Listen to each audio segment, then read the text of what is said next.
सुंदरवन जंगल में एक बड़े से घर में बिल्लो रानी अपने बेटे के साथ रहती थी। अपने आप को होशियार और अपनी अमीरी पर बहुत घमंड करती थी। अमीरी के कारण अपनी बहू को घर से हमेशा हमेशा के लिए बाहर निकाल दी थी। एक दिन की बात है।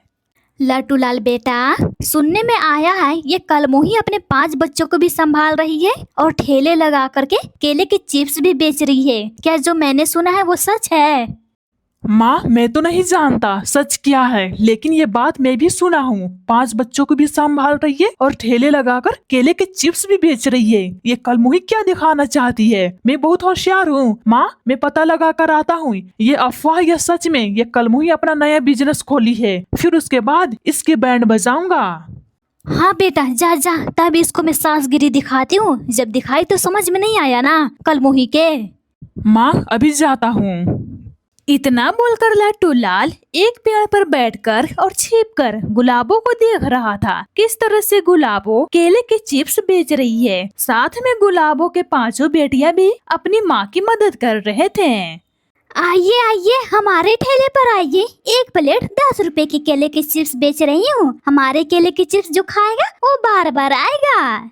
हाँ मेरे जंगल के पक्षियों, हमारे ठेले पर आओ। हमारी मम्मा बहुत अच्छा केले की चिप्स बनाती है। इतनी सस्ती किसी और ठेले पर नहीं मिलेगी। और इतनी सस्ती, आओ आओ, 10 रुपए प्लेट मजे से लेकर खाओ। तभी उधर से मीठी तोती और रानी कबूतर दोनों उधर से आते हैं। अरे अरे गुलाबो बहन, इतनी सस्ती केले की चिप्स तुम्हारे ठेले पर? मैं ना हूँ, ऐसा हो नहीं सकता है। चलो चलो, एक प्लेट मुझे केले की चिप्स दे दो। हाँ हाँ गुलाबो, केले की चिप्स खाई हुए बहुत दिन हो गई है। तुम इतनी सस्ती बेच रही हो तो मैं तो भागी भागी आ गई हूँ। चलो चलो, मुझे भी दे दो 2 प्लेट केले के चिप्स। आंटी जी, अभी देती हूँ केले की चिप्स। फिर अनमोल मीठी तोते को और कबूतर रानी को दोनों को 2-2 प्लेट केले के चिप्स देती है। फिर दोनों मजे से केले के चिप्स खाकर इधर लट्टू लाल ये सब देखकर आग बबूला हो गया था। अरे वाह वाह, क्या ये तरीका निभा रही है अपना पेट पालने का। लट्टू लाल, कुछ तो करना होगा वरना ये कलमुही अमीर बन जाएगी। और हाँ, सबसे पहले माँ को घर जाकर बताना होगा। फिर लट्टू लाल अपने घर आता है। क्या हुआ बेटा, क्यों इतनी उदास होकर आ रहे हो?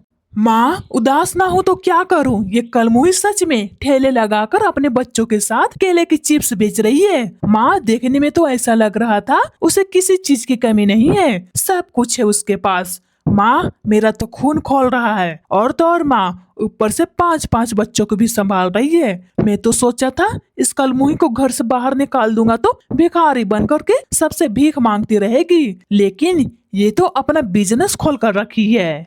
बेटा लट्टू लाल, गुस्सा मत कर, सब ठीक हो जाएगा।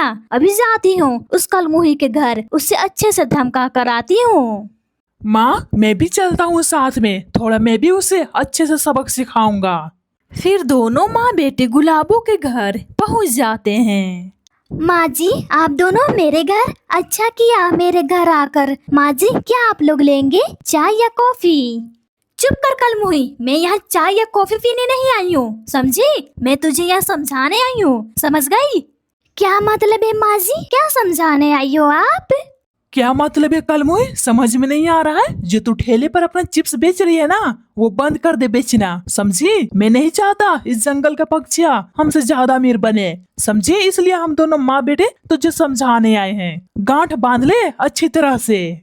माँ जी, मैं आपकी बहुत इज्जत करती हूँ। क्या आप लोगों का घर से निकालने के बाद भी मन नहीं भरा जो मेरी जिंदगी में फिर से आ गए? देखिए माँ जी, आप लोग यहाँ से चले जाएं और मुझे खाने का माने दें, समझे आप लोग? चुप कर कलमुही, अपने आप को होशियार समझती है? देख, अपना धंधा बंद कर दे और जाकर भीख मांग, समझी कलमुही? अपने आप को होशियार समझ रही है। कान खोल करके सुन लो अच्छी तरह से, मैं अपनी कमाई का जरिया बिल्कुल भी नहीं बंद करूंगी, समझे तुम दोनों? चलो निकलो यहाँ से, वरना मैं पुलिस बुलवाऊंगी। जुल्म करके तो घर से निकाल ही दिए हो, जब अपनी मेहनत से कुछ करने लगी तो लावा की तरफ फुटने लगे। अरे चल चल निकल, वरना वो हाल करूंगी, माँ बेटे को एक दूसरे को पहचान भी नहीं पाओगे, समझे? चल चल बेटा घर, इसके ऊपर भूत चुड़ैल सवार हो गया है। फिर दोनों माँ बेटे घर आ जाते हैं और बातें करते हैं। बेटा कुछ तो करना होगा इससे कामयाब होने से। ये कलमुही अगर अमीर बन जाएगी तो सब पक्षियाँ इसी को पूजा करेंगे। हाँ माँ, मैंने सोचा था इस कलमुही को घर से निकाल दूंगा तो ये भीख मांगेगी, लेकिन ये तो होशियार निकली, अपना बिजनेस खड़ा कर ली। माँ क्यों ना इसके केले में दवा छींट दे, पेट खराब होने वाला। जब वो सबको चिप्स देगी तो सब पक्षियों की पेट खराब हो जाएगी। फिर देखना माँ किस तरह से गुलाबों को मार मार कर इस जंगल से बाहर निकालते हैं। अरे वाह बेटा, क्या तरकीब लगाई है तूने, मजा आ गया तुम्हारी सोच का। ठीक है बेटा, आज रात को उस कलमुही के ठेले पर चलेंगे और केले पर दवा डाल देंगे। दोनों माँ बेटे इसी तरह से बातें कर रहे थे। इधर गुलाबो अपनी बेटियों से बातें कर रही थी।